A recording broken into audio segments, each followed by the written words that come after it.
এখন মডার্ন যুগে এইরকম নাম।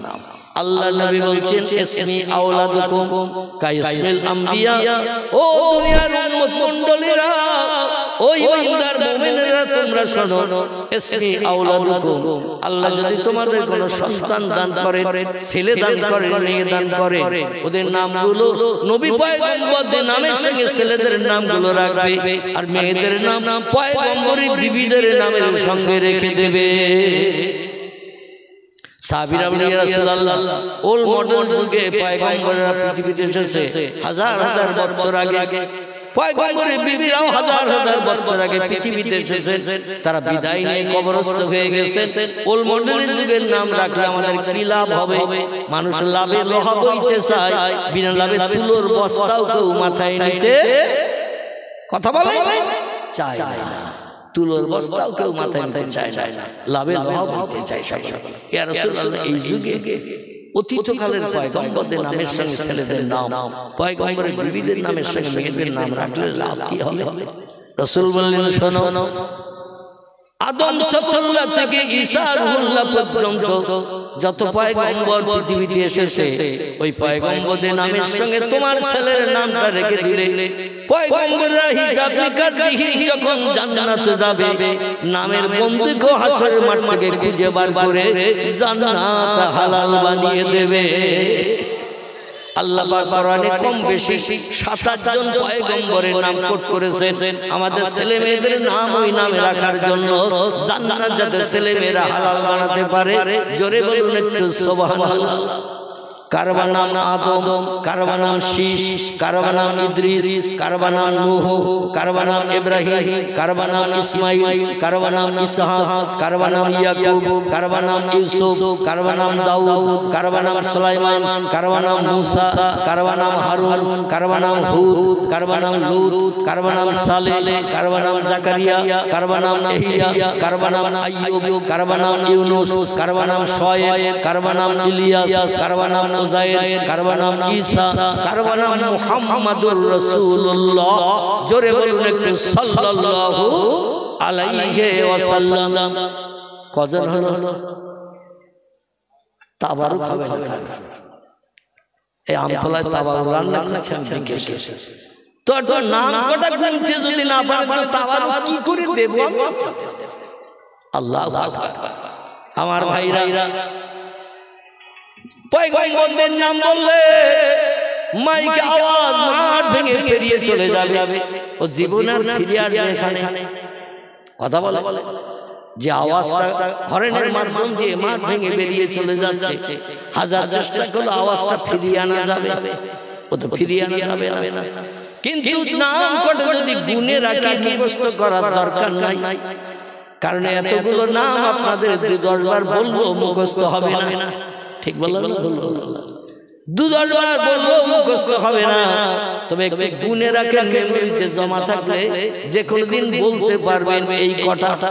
আর পয়গম্বরের নাম পড়তে যত অক্ষর লাগে, প্রতিটি অক্ষরের বিনিময়ে 10টা করে সওয়াব আমাদের নামামলে লেখা হবে, কারণ কোরআনের হরফ আয়াত। জোরে বলুন একটু সুবহানাল্লাহ। আমার ভাইরা, আবার নাম কটা বলে একটু গুনে রাখেন। কারবা নাম আদম, কারবা নাম শীশ, কারবা নাম ইদ্রিস, কারবা নাম নূহ, কারবা নাম ইব্রাহিম, কারবা নাম ইসমাইল, কারবা নাম ইসহাক, কারবা নাম ইয়াকুব, কারবা নাম ইউসুফ, কারবা নাম দাউদ, কারবা নাম সুলাইমান, কারবা নাম মূসা, কারবা নাম হারুন, কারবা নাম হুদ, কারবা নাম লূত, কারবা নাম সালেহ, কারবা নাম জাকারিয়া, কারবা নাম ইয়াহইয়া, কারবা নাম আইয়ুব, কারবা নাম ইউনুস, কারবা নাম শুআয়ব, কারবা নাম ইলিয়াস, কারবা নাম উযাইর, কারবা নাম ঈসা, কারবা নাম মুহাম্মাদুর রাসূলুল্লাহ। চিল্লায়ে বলুন একটু সুবহানাল্লাহ। কত আপনাদের ভিতরে দ্বন্দ্ব বেঁধে গেছে। 24 যিনি গুনেছেন মনটা বাড়ির গোশের হাতে, আর যারা 25 গুনেছেন তাদের মন এখানে, দেহ এখানে। ঠিক বললাম না ভুল? যারা 25 গুনেছে তাদের মন এখানে, দেহ এখানে, আর যারা 24 বা 26 গুনেছে তাদের দেহ এখানে, মন কিন্তু খোকার মার কাছে বাড়িতে, যার কারণে একটু কম বেশি হবে। আমার ভাইরা 25 জন পয়গম্বরের নাম বলেছি, একমত তো নাকি? 25 জন পয়গম্বরের নাম বলেছি, এছাড়া আরো 2 জন পয়গম্বরের নাম কোরআনের ভিতরে এসেছে। তাদের কোন জীবনী কোরআনে করা নাই, শুধু তাদের নাম কোরআনে উল্লেখ করা হয়েছে। টোটাল কোরআনের ভিতরে মুফাসসিরগণ লিখেছেন 27 জন পয়গম্বরের নাম এসেছে। কজন? টোটাল কোরআনের ভিতরে 27 জন পয়গম্বরের নাম এসেছে। 2 জনের কোনো জীবনী লেখা হয় নাই, বাকি 25 জনের জীবনী আল্লাহ কোরআনে কোট করেছেন। কোরআন পড়ে তাদের জীবনী আমল করলেও আমরা আল্লাহর প্রেমিক বান্দা সাব্যস্ত হতে পারবো। তাদের জীবনের সঙ্গে প্রতিফলিত করলে জোরে বলুন একটু সুবহানাল্লাহ। সবথেকে লম্বা জীবনী কোরআনে যার, এই পয়গম্বরের নাম ইয়াকুব নবীর বেটা, তার নাম হলো ইউসুফ। কি নাম বলা? সবথেকে লম্বা জীবনী ইউসুফের। ইউসুফ নবীর জীবনের মতো লম্বা জীবনী আর কোনো পয়গম্বরের কোরআনে নাই। 2 নম্বরে আল্লাহ পাক 2 জন পয়গম্বরের জীবনী 2 নম্বরে কোট করেছেন। একজনের নাম হযরতে মুসা কালিমুল্লাহ, আর একজনের নাম হযরতে ইব্রাহিম খলিলুল্লাহ। জোরে বলুন একটু সুবহানাল্লাহ। এছাড়া আর যত পয়গম্বর আছে তাদের জীবনী কম বেশি করে আল্লাহ বর্ণনা করেছেন। তাদের জীবনী থেকে যেগুলো আমার উম্মত নবীর উম্মতদের প্রয়োজন, আমার বান্দাদের প্রয়োজন, আল্লাহ সেই তত্ত্বগুলো দিয়ে কোরআন 30 পারা কমপ্লিট করেছেন। 114টি সূরা দিয়ে 6666 সেন্টেন্স দিয়ে। জোরে বলুন একটু সুবহানাল্লাহ। 2 নম্বরে যে 2 জন পয়গম্বর এসেছে, একজনের নাম মুসা কালিমুল্লাহ, আর একজনের নাম ইব্রাহিম খলিলুল্লাহ। আমি যে ইব্রাহিমের কথা আপনাদের কাছে বলতে চাইছিলাম, এছাড়া যে 2 জন পয়গম্বরের নাম এসেছে জীবনী নাই। একজনের নাম হযরতে জুলকিফল আলাইহিস সালাম, আর একজনের নাম হযরতে আলিয়াসা আলাইহিস সালাম। এই 2 জনের কোনো জীবনী লেখা নাই, শুধু নাম এসেছে। আর বাকি 25 জনের জীবনী আল্লাহ কোরআনের ভিতরে ভরে দিয়েছেন। জোরে বলুন একটু সুবহানাল্লাহ। কোরআনের ভিতরে কিছু ওলিদের জীবনে আল্লাহ কোট করে দিয়েছেন। আমাদের দেশে নতুন কিছু দলমতের আবিষ্কার হয়েছে, দলমতের আবির্ভাব হয়েছে। তারা বলে কোরআনের ভিতরে কোনো ওলিয়া উলিয়ার কথা নাই, ওলিয়া উলিয়ার কথা মিথ্যায় ভরা, অমূলক কথা, এরকম নানান ধরনের মন্তব্য করে তারা। কারা আমি নাম বলবো না, আপনারা চেষ্টা করলে খুঁজে নিতে পারবেন। নাম বলে ঝামেলা বাঁধাতে চাই না। তারা ওলিয়া উলিয়াদের জীবনী বসিরাটি আলেমেরা বেশি বলে, ও জীবনের ভিতরে কোনো রকম সত্যতা নাই। চিল্লায়ে বলুন নাউজুবিল্লাহ। ওলিয়া উলিয়াদের জীবনী বলে কিছু নাই। আমি আপনাদের কাছে কয়জন ওলির নাম করব, আল্লাহ যাদের জীবনী কোরআনে ভরিয়ে দিয়েছেন। ওলির জীবনী যদি আল্লাহ কোরআনে ভরিয়ে দিয়ে থাকেন, ওলির কথা বলা যাবে না, ওলির কথা বলা যাবে। একজন ওলির নাম হযরতে খিজির আলাইহিস সালাম। কি নাম বললাম? খিজির। অধিকাংশ মুফাসসিরগণ তাফসীরকাররা লিখেছেন খিজির কোনো পয়গম্বর ছিলেন না, তিনি ছিলেন উচ্চ র‍্যাঙ্কের আল্লাহর একজন ওলি। জোরে বলুন, আরেকটু জোরে বলুন। আল্লাহ পাক কোহে কাবের গুহার ভিতরে আবে হায়াত নামক পানির নহর থেকে কোহে কা পাহাড়ের গুহার ভিতরে ঢুকে আবে হায়াত নামক নহরের পানি পান করে কিয়ামত পর্যন্ত জীবিত থাকার মর্যাদা পেয়েছেন। জোরে বলুন সুবহানাল্লাহ। পৃথিবীর সব মানুষ আসবে আর যাবে। খিজির অতীতে এসেছিলেন মুসা নবীর জমানা, দাউদ নবীর জমানার আগে ইনি পৃথিবীতে এসেছেন। মুসা নবীকেও তত্ত্ব দিয়েছেন ওলি। ওলিদের তত্ত্ব ছিল আধ্যাত্মিক জগতের জ্ঞান, পয়গম্বরদের জ্ঞান ছিল বাহ্যিক জীবনের জ্ঞান, বাহ্যিক জগতের জ্ঞান। এই বাহ্যিক জগতের জ্ঞানওয়ালা নবীরাও পর্যন্ত ওলিদের কাছে থ হয়ে গেছে, যাকে ইলমে লাদুন্নি বলা হয়, ইলমে মারিফাত যারে বলা হয়।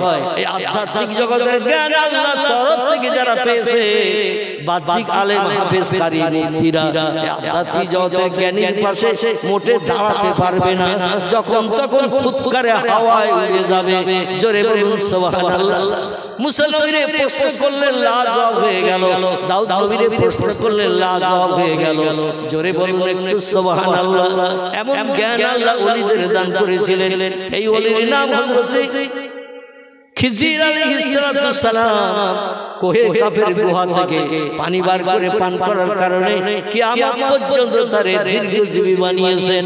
দুনিয়া ধ্বংস হবে, তারপরে তার মরণ হবে, তার আগে মরণ হবে না। এই রকম ভালো জায়গায় কে না যেতে চায়? যত ধর্মাবলম্বী আছে পৃথিবীতে, হিন্দু, জৈন, শিখ, বৌদ্ধ, চৈতন্য, ইহুদি, খ্রিস্টান, কোল, ভিল, নাগা, খাসা, মুন্ডা, আর্য, অনার্য, আদিবাসী, সাঁওতালি, যত ধর্মাবলম্বী আছে প্রত্যেকে স্বর্গে বা বেহেশতে যেতে চায় না? চায় না? চাই। এই জন্য আপনারা যেতে চান না এমন ব্যক্তি আমি দেখি নাই। কারণ হাত উঁচু করতে বলেছিলাম, কেউ তোলেননি। তাহলে এখানেই প্রমাণ হচ্ছে, বোঝা যাচ্ছে যে আমরা জান্নাত ও বেহেশতে সকলে কথা বলে চাই। তো আলহামদুলিল্লাহ, সেই বেহেশতের বাগান নবী বলছেন পৃথিবীতে দুটি জায়গা হলো বেহেশতের বাগান। কটি? দুটি জায়গা হলো বেহেশতের বাগান। একটি জায়গার নাম হলো এই কোরআন হাদিসের মজলিস। একটি জায়গার নাম হলো এই কোরআন হাদিসের মজলিস, যেখানে আল্লাহর পাক কালাম কোরআন তেলাওয়াত হয়, বিশ্ব নবীর জবানে হাদিস শরীফ পাঠ করা হয়। এই জায়গাটা হলো পৃথিবীতে বেহেশতের বাগান। জলসা শেষ হয়ে যাবে, বাগান বন্ধ হয়ে যাবে। আর একটা জায়গা হলো বেহেশতের বাগান, সেটা হলো মসজিদ। কি নাম বললাম? মসজিদ।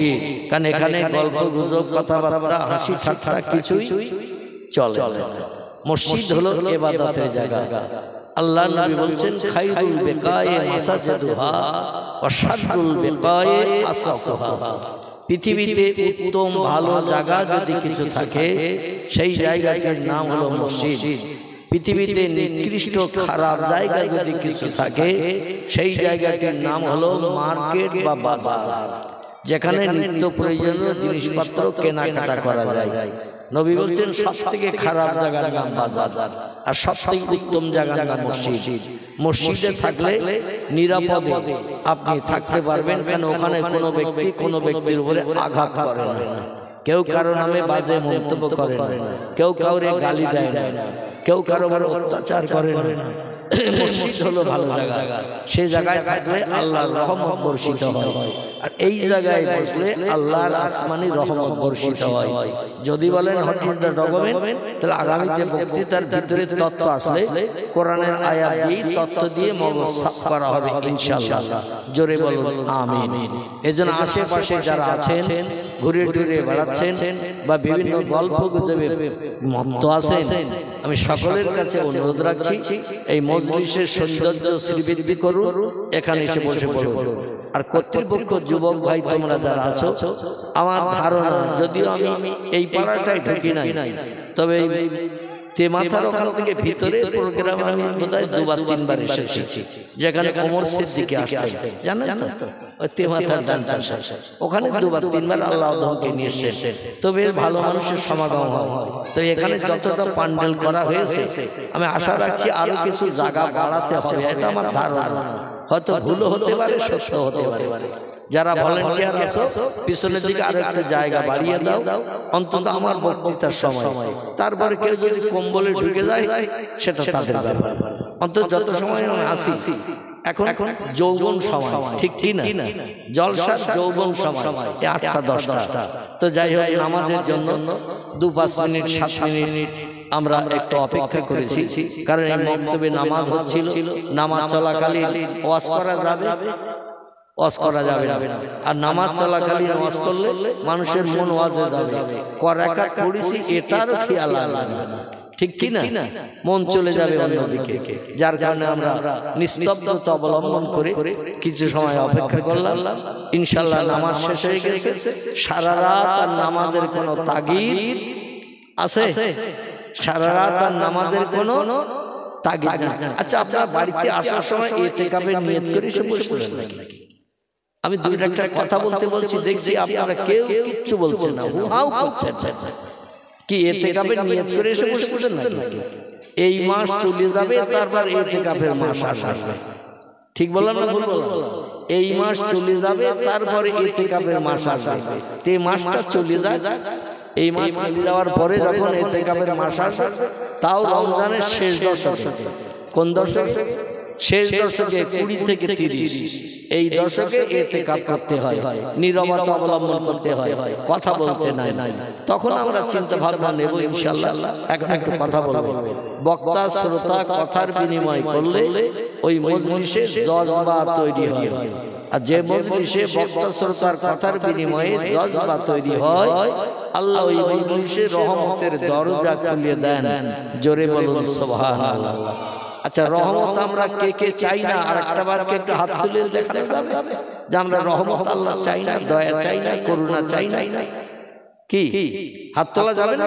যাবে না, কারণ আমরা প্রত্যেকে আল্লাহর রহমত চাই। আর আল্লাহর রহমত দয়া করুণা ছাড়া কবর, হাসর এবং মিজানের গাড়ি পাল্লায় আমরা নিষ্কৃতি পেতে পারবো না।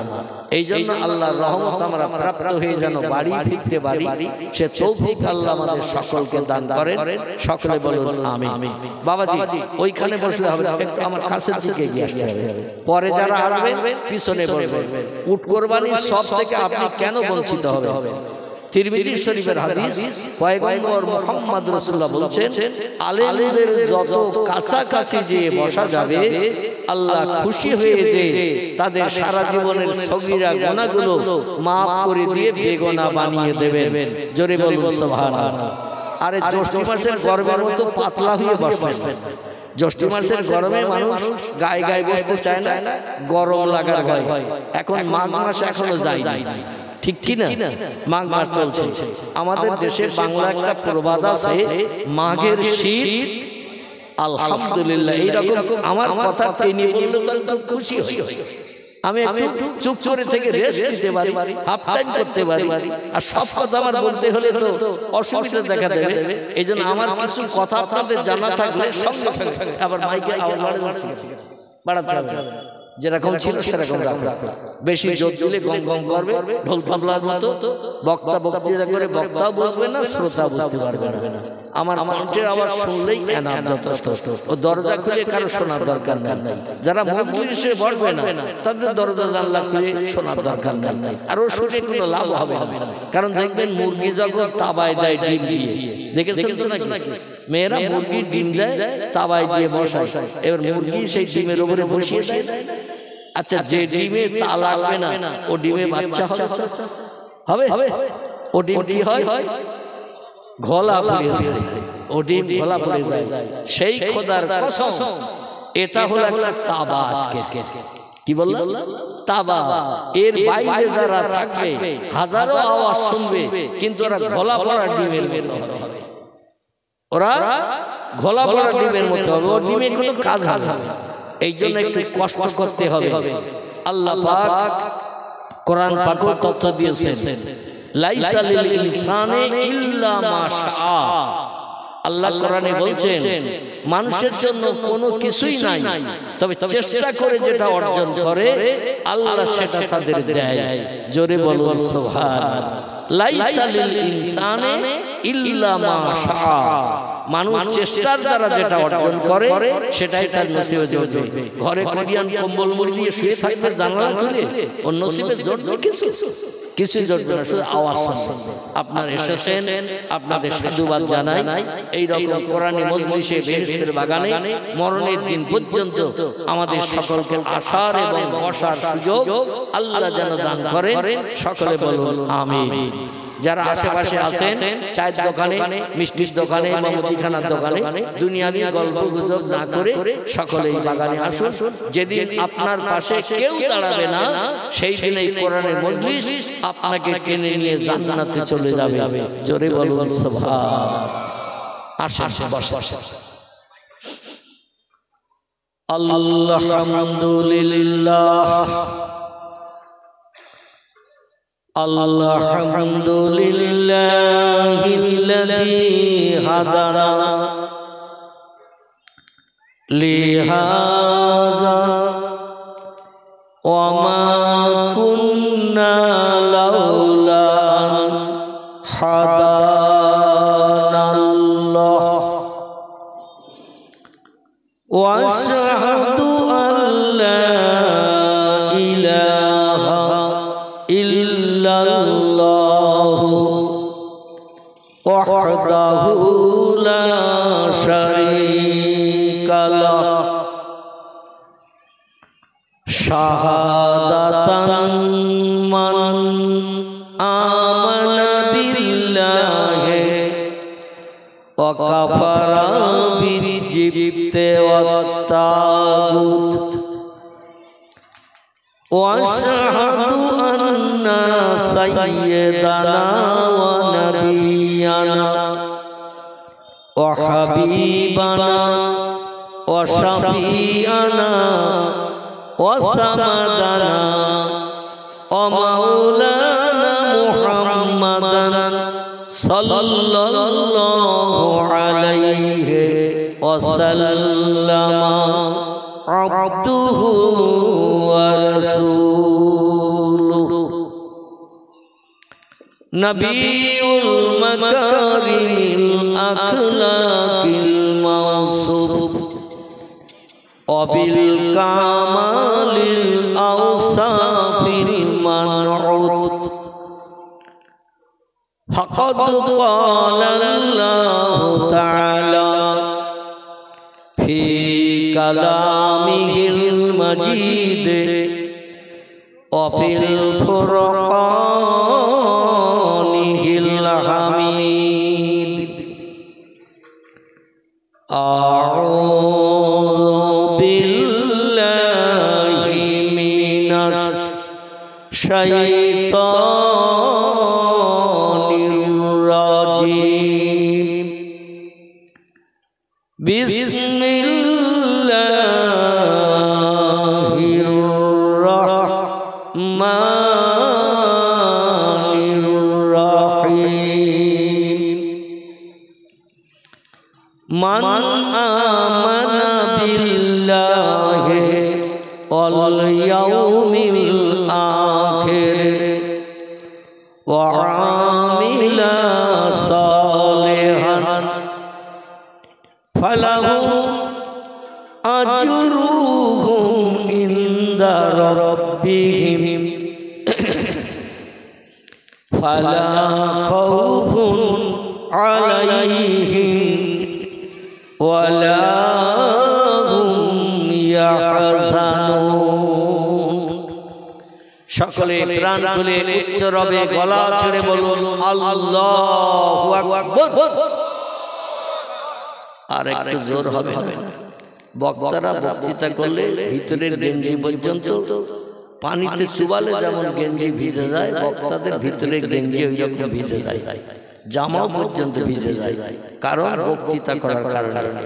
বক্তৃতা করাটা কিন্তু সহজ নয়, এটা দুরূহ কষ্টের ব্যাপার।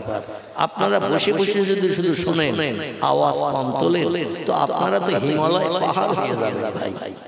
কি পাহাড় বললাম? হিমালয় পাহাড়।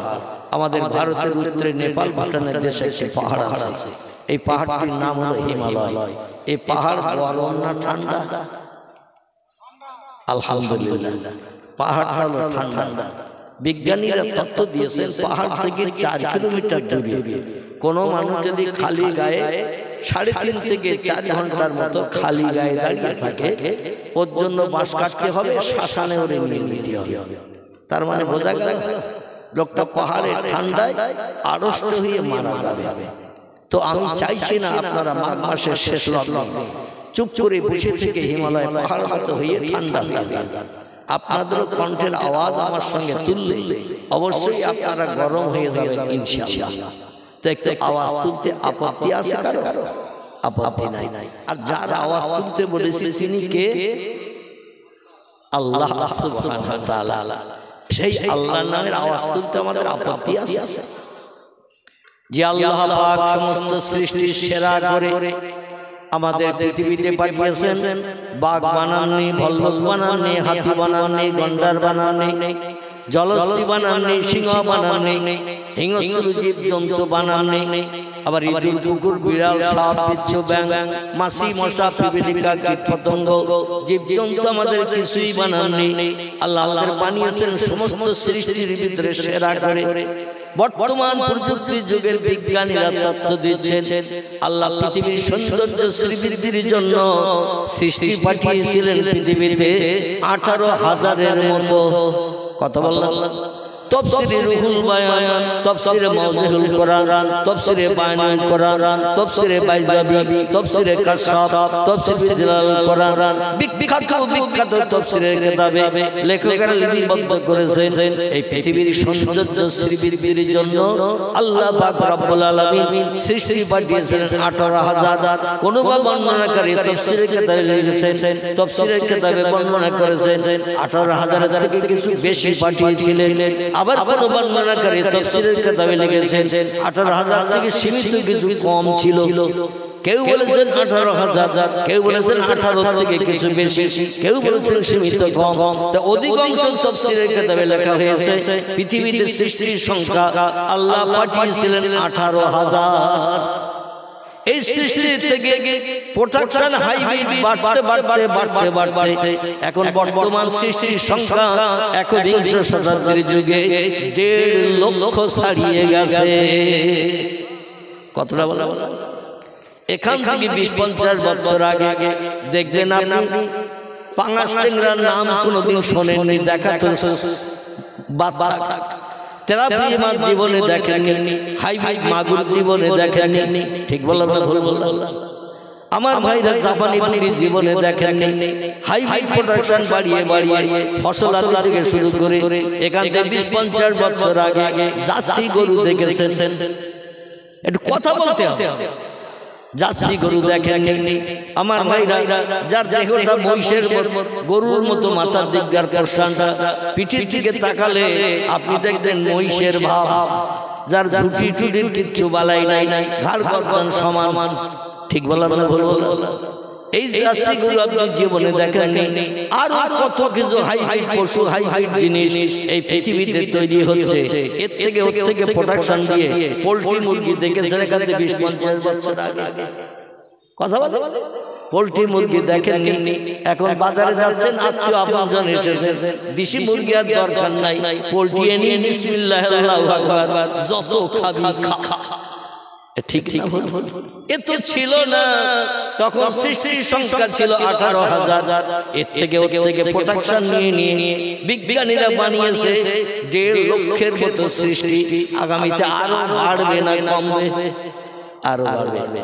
আমার ভাইরা, এখন এই 1.5 লক্ষের মতো সৃষ্টি পৃথিবীতে যা আছে, আমরা সেই যুগে পৃথিবীতে ভূমিষ্ঠ হয়েছি, সেই যুগে জন্মগ্রহণ করেছি। আল্লাহ বলল, শোনো, 1450 বছর আগে আমি কোরআনের তথ্য কোট করে দিলাম এবং কিয়ামত পর্যন্ত আমার তথ্য সত্য থাকবে। একটা তথ্য কেউ মিথ্যা বানাতে পারবে না, ভুল বানাতে পারবে না, অমূলক বলে আখ্যা দিতে পারবে না। আমার কোরআনের ভিতরে যত তথ্য পরিবেশন করা হয়েছে 114টি চ্যাপ্টার, সূরা, অধ্যায়, 6666টি সেন্টেন্স, বাক্য, আয়াত, 3,44,740টি হরফ, বর্ণমালা, অক্ষর দিয়ে আমি কোরআনকে পুরো কমপ্লিট করে তোমাদের ঘরে পৌঁছে দিয়েছি। জোরে বলুন একটু সুবহানাল্লাহ।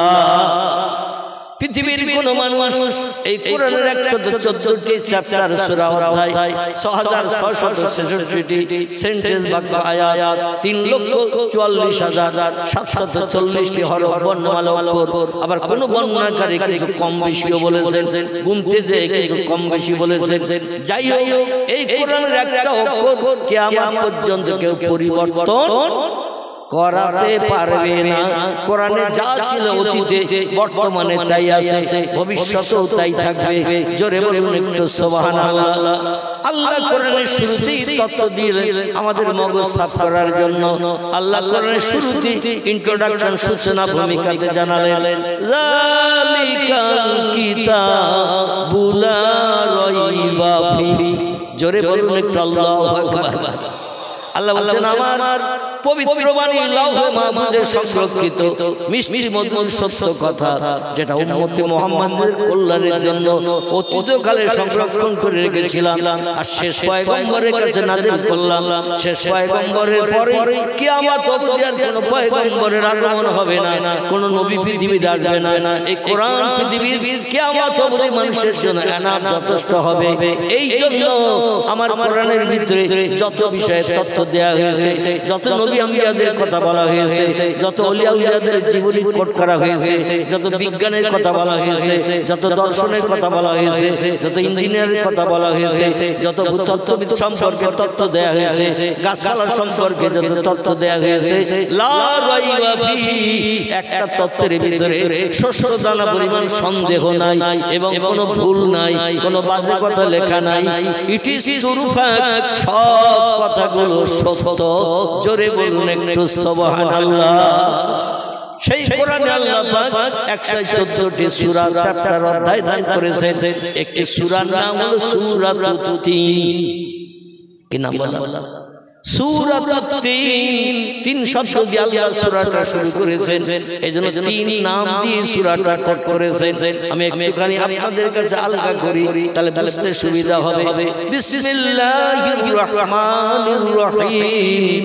ওয়াত-তিন ওয়াজ-জাইতুন ওয়া-তুরি সিনিনা ওয়া হাযাল বালাদিল আমিন। জোরে বলুন আল্লাহু আকবার। আর একটু গলা ছেড়ে বলুন আল্লাহু আকবার। আল্লাহ চারটি জিনিসের কসম খেয়েছেন। কটা? আমরা মাঝে মাঝে কথা পাকা করার জন্য মানুষের সঙ্গে যখন কথা বলি, বলে আল্লাহর কসম, এই বলি না, আল্লাহর কসম। যেটা বলছে না বাস্তব সত্য, এ কথার কোনো দুই দিয়ে হবে না। মানুষকে দৃঢ় প্রতিজ্ঞাবদ্ধভাবে তার কথাটা বিশ্বাসযোগ্য করার জন্য মাঝে মাঝে আমরা কসম খাই। খোদার কিরে আল্লাহর কসম, এরা বলি না। আল্লাহ বলছেন আমি চারটি জিনিসের কসম খেলাম।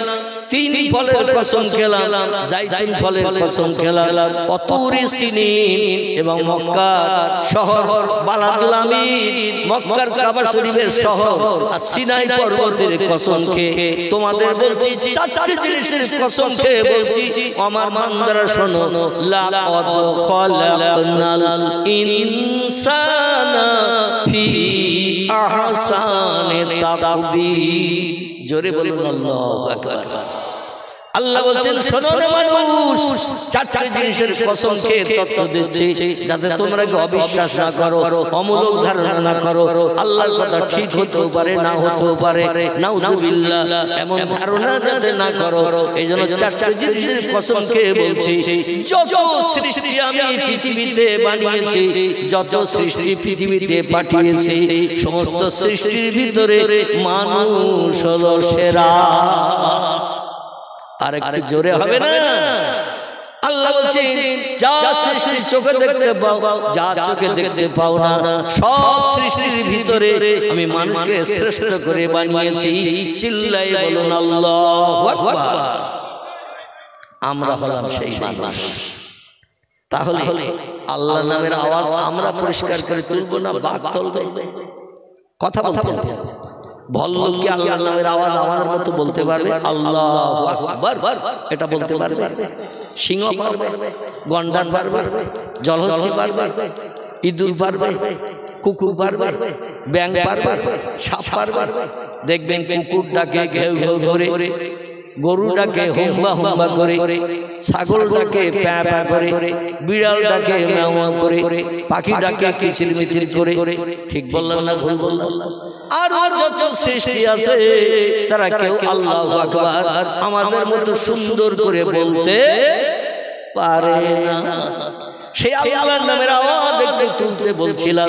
তাহলে এবার যদি আমরা ছাড়া কেউ আল্লাহর নামের আওয়াজ সুন্দর করে তুলতে না পারে, আর আল্লাহু আকবার শব্দটি হলো আরবি ভাষা, এর বাংলা অর্থ হলো আল্লাহ মহান, আল্লাহ শ্রেষ্ঠ, আল্লাহ বড়। আচ্ছা, কতটার ভিতরে কতটা মিথ্যা আছে? কথার ভিতরে মিথ্যা নাই। তাহলে মিথ্যা কথা বলতে মানুষ আপত্তি দর্শায়, কিন্তু সত্য কথা বলতে আমাদের অনীহা প্রকাশ করা কি উচিত নাকি? এই জন্য উচ্চ রবে গলা ছেড়ে একবার বলুন আল্লাহু আকবার। وقال النبي صلى الله عليه وسلم بادروا بالأعمال فتنا كقطع الليل مظلم ويصبح الرجل مؤمنا ويمسي كافرا ويمسي مؤمنا ويصبح كافرا ويعبر دينه بعرض من الدنيا رواه مسلم। ইমাম মুসলিম বিন হাজ্জাজ রাহমাতুল্লাহ আলাইহি পয়গম্বরের জবানে তার কিতাব পবিত্র মুসলিম শরীফে লিপিবদ্ধ করেছেন। দুনিয়ার সব আলেম ওলামা মুফতিকারীরা একমত পৃথিবীতে সবথেকে দামি নবীজির জবানের কিতাবের নাম হলো বুখারী শরীফ। কি নাম বললাম? আবার কোন বর্ণনাকারী বলেছে পৃথিবীতে সবথেকে দামি মর্যাদাবান নবীর জবানের নামক কিতাবের নাম হলো মুসলিম শরীফ। আবার কোন লেখকেরা লিখেছেন বুখারী শরীফের যেমন দাম মুসলিম শরীফেরও তেমন দাম, 50-50। বড় মুসলিম শরীফের দাম একটু বেশি বলেছেন কিছু বিজ্ঞ মানুষেরা, কারণ বুখারী শরীফে যত হাদিস লেখা 6500-এর মতো, মুসলিম শরীফে 9000-এর উপরে হাদিস লেখা। যে কিতাবে নবীজির জবানে একটু বেশি লেখা সেই কিতাবের দাম বেশি না কম? এই জন্য কিছু মানুষ বলেছেন বুখারী শরীফের থেকে মুসলিম শরীফের দাম বেশি। আবার অনেক বর্ণনাকারীরা লেখকেরা লিখেছেন ইমাম বুখারী রাহমাতুল্লাহ আলাইহি আবু আব্দুল্লাহ মুহাম্মদ ইবনে ইসমাইল বুখারী রাহমাতুল্লাহ আলাইহি ইরাকের খোরাসানের বুখারা নগরীতে তিনি জন্মগ্রহণ করেছিলেন। কোথায় বলে? ইরাক বলে একটি দেশ আছে পৃথিবীতে, মুসলিম দেশ। এই দেশের খোরাসান বলে একটি জায়গা আছে, খোরাসান শহর। এই শহরের পার্শ্ববর্তী মহল্লা গ্রাম, তার নাম হলো বোখারা। কি নাম বললাম? বোখারা। বোখারা আল্লাহ পাক রব্বুল আলামিন ইসমাইল রাহমাতুল্লাহ আলাইহির কলিজার জিগার, তার বাবার নাম ছিল ইসমাইল। কি নাম? ইসমাইল। ইসমাইল আর কার নাম ছিল বলেন তো? আরে ঠিক হলো বলে, না হলে তো আমি যদি তত্ত্ব ভুল দেই সঙ্গে সঙ্গে ধরে দেবেন, আমি সংশোধন করে নেব। আপনারা যদি ভুল তত্ত্ব দেন ইনশাআল্লাহ আমি চেষ্টা করব সংশোধন করার। তবে চুপ করে বসে থাকলে হবে না। আর একটা লোকের নাম ছিল ইসমাইল, বলতে পারবেন তার নাম কি? আল্লাহওয়ালা, আল্লাহ প্রেমিক, খোদা ভক্ত মানুষ। কি নাম আপনারা জানেন না? তাহলে তথ্যটা দেই। ইব্রাহিম পয়গম্বরের আল্লাহ দুটি পুত্র সন্তান দিয়েছিলেন। কটি? ইব্রাহিম পয়গম্বরের আল্লাহ দুটি পুত্র সন্তান দিয়েছিলেন। একটির নাম ইসমাইল, একটির নাম হলো ইসহাক। আল্লাহ দুই ছেলেকে পয়গম্বর বানিয়েছিলেন। শুধু তাই নয়, এই ইসমাইল পয়গম্বরের বেটা, বেটার বেটা, বেটার বেটা, চলতে চলতে চলতে চলতে আমাদের আখির জামানার পয়গম্বর মুহাম্মদ রাসূলুল্লাহ ইসমাইল পয়গম্বরের বংশে জন্মগ্রহণ করেছিলেন। জোরে বলুন একটু সুবহানাল্লাহ। হাশেম থেকে শুরু করে, আব্দে মন্নান থেকে শুরু করে, আব্দুল মুত্তালিব থেকে শুরু করে, আব্দুল্লাহ থেকে শুরু করে, আল্লাহ পাক আব্দুল্লাহ নসলে মামিনার গর্ভে আমাদের প্রিয় নবীকে পাঠিয়েছিলেন। এনাদের পিতৃপুরুষ ছিল, আগের পুরুষে ছিল ইসমাইল আলাইহিস সালাতু সালাম। চিল্লায়ে বলুন একটু সুবহানাল্লাহ। ইনি ছিলেন মা হাজেরার বেটা। কার বেটা? ইব্রাহিম নবীর বিবি ছিল দুটি, একটির নাম সারা, একটির নাম হাজেরা। সারার বংশে কোনো সন্তানাদি ছিল না বলে হাজেরা ইব্রাহিম নবীর বাড়িতে চাকরানি, দাসীগিরি করতেন। কি করতেন? আমাদের অনেক এলাকার ধনী মানুষ যারা আছে এদের বাড়িতে কাজের লোক রাখে না, থালা মাজা, ঝাড়ঝাড় দেওয়া, জামা কাপড় পরিষ্কার করা করে। এদের কাজের মেয়ে বলা হয়। এই কাজের মেয়ে হিসাবে বাড়িতে কাজ করতেন হযরতে হাজেরা।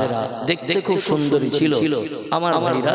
তিনি বিপদের মাঝখানে পড়ে বাপ হারা, মা হারা সন্তান হওয়ার কারণে তাকে ইব্রাহিম নবীর বাড়িতে আসতে হয়েছিল। গিফট দিয়েছিলেন ওই দেশের বাদশা।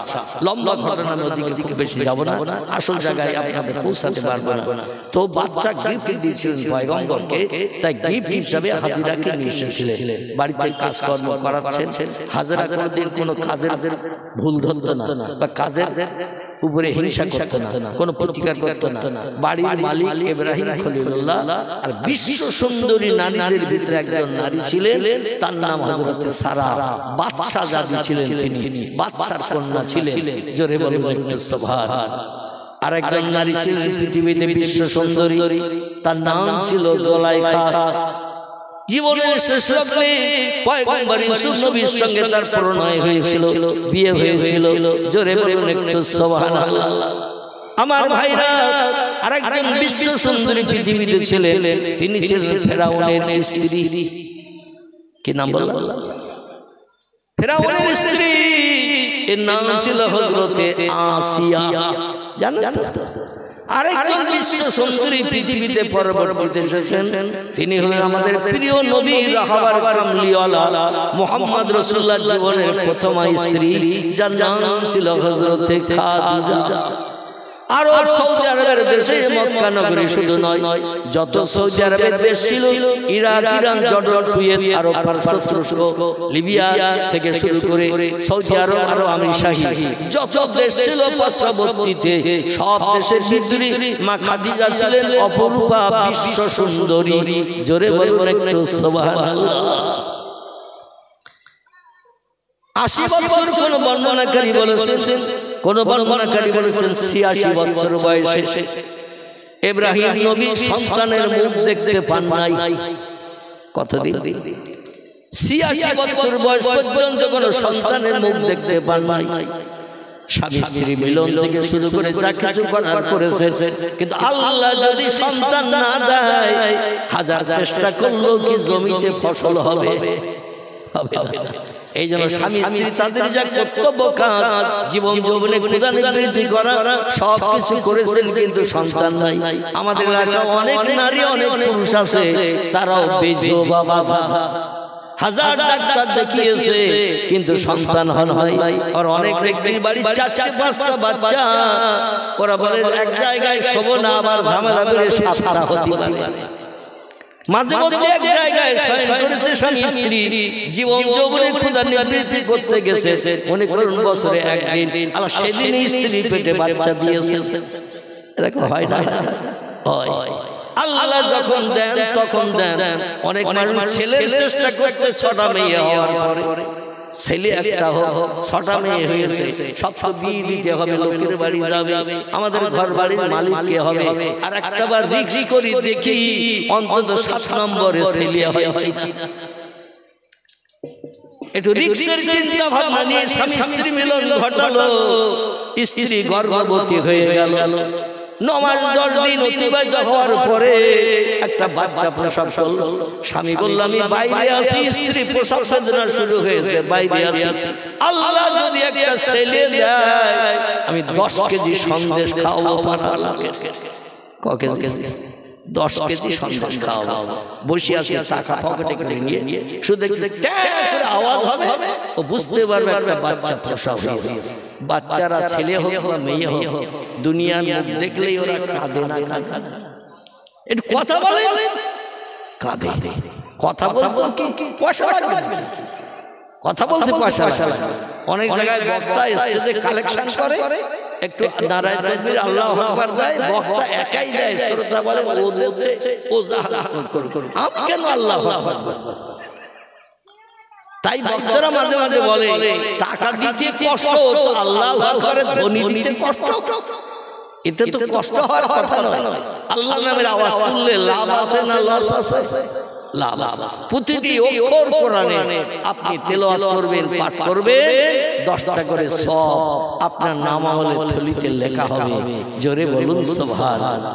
আল্লাহু আকবার শব্দটার ভিতরে যে কটা অক্ষর আছে, প্রতিটি অক্ষরের বিনিময়ে সওয়াব হবে 10টা করে।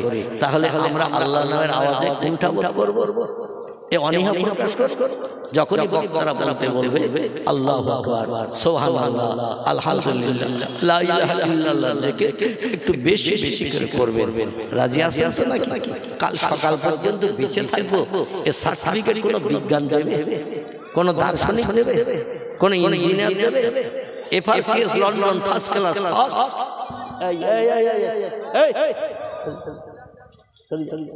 ইবলিস শয়তান ওদের হাট আছে, মিনাল জিন্নাতে ওয়ান্নাস। শয়তান শুধু জিনের বাচ্চা না, মানুষের ভিতরেও শয়তান আছে। আল্লাহ কোরআনে বলছেন সূরা নাস মিনাল জিন্নাতে ওয়ান্নাস। শয়তান বলে ভালো মনে শুনতেছ তো, শুনলে তোরা আমলকারী হবে, জান্নাত হালাল বানাবে, আর আমি একা একা জাহান্নামে পড়ব। এই জন্য বাচ্চা কাচ্চা টেনে নিয়ে এসে এখানে অ্যাকশন করাচ্ছে। এটা শয়তানের কাজ, শয়তানের কাজ। শয়তান এই করি আপনি তো শুনতে দেবে না, আমার বলতে দেবে না। যাই হোক, ওরা পার হয়ে গেছে। আচ্ছা, বাচ্চারা শুনে কি আমল করবে? ওরা শুনে আমল করবে না, বরং ওরা যারা শুনবে তাদের ব্যাঘাত ঘটাবে। এই জন্য আল্লাহ কোরআনে বলছেন শয়তান জিনেদের ভিতরেও আছে, মানুষের ভিতরেও আছে। আল্লাহ আমাদের সকলকে খবিশ শয়তানের হাত থেকে নিষ্কৃতির ব্যবস্থা করুন। সকলে বলুন আমিন। এই হাজেরা যার কথা বলছিলাম, ইনি ছিলেন পৃথিবীতে অপূর্বা সুন্দরী একজন নারী ছিলেন। বাড়িতে কাজ চাকরানির কাজ করছেন, খুব সংক্ষেপ করে বলে। তো কিছুদিন চাকরানির কাজ করে যাচ্ছেন, আর ইব্রাহিম নবী বৃদ্ধ বুড়ো হয়ে গেছেন, বয়স চলছে তখন 84 মতান্তরে 85 বছর। একটা সন্তান, স্ত্রী বিশ্ব সুন্দরী সারার নসলে আল্লাহ দেয়। তো একজন স্ত্রীর সঙ্গে বলছে, শোনো, তুমি বাজা না আমি বেজো, তোমার সন্তান নাই না আমার সন্তান নাই, একটু আমি পরীক্ষা করতে চাই। এখনকার মতো প্রযুক্তি যুগের বিজ্ঞান দর্শন ডাক্তার তখন ছিল, কথা বলে তখন কোনো ডাক্তার ফাক্তার কিচ্ছু ছিল না। তো বলো, তুমি বাজা না আমি বেজো, তোমার সন্তান নাই দোষ আছে না আমার সন্তান নাই দোষ আছে, আমি একটু পরীক্ষা করতে চাই। স্ত্রী বলছেন, মা সালাকা ইয়া জাওজি, কি আপনি বলতে চাচ্ছেন একটু বলুন তো দেখি। বলছে, তুমি যদি অনুমতি দাও তাহলে আমি আরেকটা বিয়ে করে দেখতে পারি, সেই স্ত্রীর নসলে কোনো বাচ্চা হয় কিনা। কোরআন দ্বীনের দাওয়াত, আল্লাহর আসমানি কিতাব, চটি কিতাব আল্লাহ পয়গম্বরের কাছে দিয়েছিলেন। সেই কিতাবের দাওয়াত মানুষের কাছে দিয়ে যাব, আল্লাহর পরিচয় দিতে যাব। আল্লাহ আমাদের পয়গম্বর বানিয়েছে, এলাকার জনগণের কাছে বলবো। কিন্তু সমস্যা দেখা দিল, আমি তো বিলুপ্ত হয়ে গেছি, মারা যাব, মরে গেলে আমাদের বংশ নসল কে চালাবে? সন্তান ছেলেও নাই মেয়েও নাই। তো যদি অনুমতি দাও তাহলে একটা বিয়ে করে দেখতে পারি আল্লাহ বাচ্চা যায় কিনা। আচ্ছা, আমাদের মেয়েদের কাছে যে যদি বলি বাচ্চা কাচ্চা তো হলো না, 35, 40, 50, 60 বছর বয়স হয়ে গেছে, বুড়ো হয়ে গেছি, আর ভবিষ্যতে তো বাচ্চা হওয়ার লাইন নাই। তো যদি অনুমতি দাও একটা বিয়ে করে দেখতে পারি, আমাদের ঘর বাড়ির মালিক কে হবে ভবিষ্যতে? তুমি মরে যাবে, আমি মরে যাব, কে হবে মালিক? স্ত্রীরা বলে, একটুখানি দাঁড়াও, গোয়াল ঘর থেকে ঝাঁটাটা আনি। এ বলবে না, একটুখানি দাঁড়াও, ঝাঁটাটা আনার সময় দাও। ও গোয়াল ঘরে ঝাঁটা এনে উল্টো করে ধরিয়ে পিটবে না। মেয়েরা সব জিনিসের ভাগ স্বামীকে দিতে চায় না, মানে সব জিনিসের ভাগ অপরকে দিতে চায়, কিন্তু একটা জিনিসের ভাগ মেয়েরা অপরকে দিতে চায় না, সেটা হলো স্বামীর ভাগ। ঠিক বললাম? সব জিনিসের ভাগ দেবে মেয়েরা অপর মেয়েকে, কিন্তু একটা জিনিসের ভাগ মেয়েরা কাউকে দিতে চায় না, সেটি হলো স্বামীর ভাগ। ও চায় আমার ঘরে একমাত্র আমার স্বামী থাক, অপর কোনো মেয়ের ঘরে আমার স্বামী থাক, এটা কোনো মেয়ে চাইবে না। পৃথিবীতে নজির দেখালেন একজন নারী। আল্লাহ কোরআনে বলছেন, আর রিজালু কাওয়ামুনা আলাল নিসা। ও দুনিয়ার মেয়েরা, আমি তোমাদের স্বামী দিওকে, বিবাহিত স্বামী দিওকে, পত্নী দিওকে আমি হাকিম করে পৃথিবীতে পাঠিয়েছি। হাকিমের উপরে যেন হুকুম জারি করিও না, হাকিমের উপরে যেন কথা বলিও না। স্বামী যেটা বলবে সেটা নীরবতা অবলম্বন করে, সরল মনা হয়ে, মেজাজ গরম না করে স্বামীর হুকুমটার মান্যতা দেবে। তাহলে আমার কোরআনের ইজ্জত তুমি নারী রক্ষা করলে। জোরে বলুন একটু সুবহানাল্লাহ। বসিরহাট কোর্টে দেখবেন বিচারক থাকে, জজ থাকে, বিচারক থাকে। এই বিচারক যখন মাঝে মধ্যে চা খাওয়ার দরকার হয়, চাওয়ালারে ডেকে বলে কিনা, কিংবা বিচারকের পাশে যে থাকে এমন করে তার ডান হাতের মানুষ তারে যদি বলে এক কাপ চা নিয়ে আয়, এখন যে চা এনে এনে দেয়, পাখার হাওয়া দেয়, মাঝে মধ্যে কোনো হুকুম করলে শোনে। আর ও যদি বলে ও হাকিম আমি এখন চুপ করে দাঁড়িয়ে আছি, আপনি এক কাপ চা এনে আমারে দেন, হাকিমের মর্যাদা থাকবে? কথা বলে সম্মান থাকবে? থাকবে না। হাকিমের সম্মান একেবারে ধুলোয় মিশে যাবে। যে আমার আর্দালি, যে আমার পিছনে খাটাখাটি করার জন্য, আমার হুকুম শোনার জন্য কম পয়সার মাইনের একটা চাকরি করে দিয়ে তারে রেখেছি, আর সে আমারে বলছে চা আনতে, আর আমি চা আনবার ও নাকি খাবে, তাহলে হাকিমের সম্মান বাঁচবে? বাঁচবে না। আল্লাহ বলেন তার থেকে অধিক সম্মান স্বামীদের। ও দুনিয়ার নারীরা, তার থেকে অধিক গুণের সম্মান হলো স্বামীদের। স্বামীর উপরে যেন হুকুম জারি করবে না, স্বামীর কথার উপরে কড়া ভাষায় মন্তব্য করবে না। স্বামী যেটা সিদ্ধান্ত নেবে তার উল্টো সিদ্ধান্ত যেন তুমি নিতে যাবে না। তার স্বামীর মর্যাদা নষ্ট করলে তোমার ঠিকানা হবে জাহান্নাম। কি হবে? দেবকে বোধহয় মেয়ের আসতে দেবে না। ঠিক বললাম না ভুল বললাম? দেবকে মেয়েরা বলে আগামী তার আসতে দেবে না। বলে হুজুর আর ওয়াজ খুঁজে পাই না, আমাদের বিরুদ্ধেই বলছে। ও মা, আপনাদের বিরুদ্ধে কোনো কথা বলবো না, আল্লাহর কোরআন যা বলেছে তাই বলবো। আপনার ভালো লাগলেও ভালো, খারাপ লাগলেও ভালো, আমার এর থেকে বাইরে কিছু বলার উপায় নাই। ঠিক বললাম না ভুল বললাম? বাইরে বলার কোনো উপায় নাই। এখন দুনিয়ার কোন মেয়ের কাছে স্বামী যদি বলে বিয়ে করে দেখি, মেয়েরা কোনোদিন রাজি হবে না, কোনোদিন রাজি হবে না। স্বামীর ভাগ কোনো মেয়ে কাউকে দিতে চায় না। আমার কাছ থেকে স্বামীর টেনে নিয়ে অন্য ঘরে থাকবে, অন্য একটা নারী অন্য ঘরে থাকবে, জীবন যৌবনে প্রদানে বৃদ্ধি করবে, জীবনে সংসার জীবনে সুখ শান্তি ভোগ করবে। এই মেয়েটার কি সারা রাত ঘুম হবে? কথা বলে প্রথম স্ত্রী সারা রাত ঘুম হবে না। কি করছে, কি হচ্ছে, কি গল্প করছে, এটা হাজার চিন্তা করতে করতে ফজরের আযান শুনবে। হযরত সারা বাদশা জাদি আমার পয়গম্বরের স্ত্রী, এদের মনের ভিতরে ছিল জাহান্নামের ভয়। জোরে বলুন একটু সুবহান। এই জাহান্নামের ভয় হৃদয়ে থাকার কারণে বললেন প্রাণের স্বামী পরীক্ষা নিরীক্ষা যদি করতে চান আমার কোনো দ্বিমত নাই, হাসরের মাঠে আপনি আমার বিরুদ্ধে মন্তব্য করবেন, আর একটা বিয়ে করলে আল্লাহ হয়তো একটা বাচ্চার মুখ দেখতে পেতাম, আর আমার বিরুদ্ধে আল্লাহর কাছে বলবেন, আর আমার ঠিকানা হবে জাহান্নাম। আমি ওটা চাই না, আপনার সঙ্গে জান্নাতের সুখ ভোগ করতে চাই। জোরে বলুন একটু সুবহানাল্লাহ।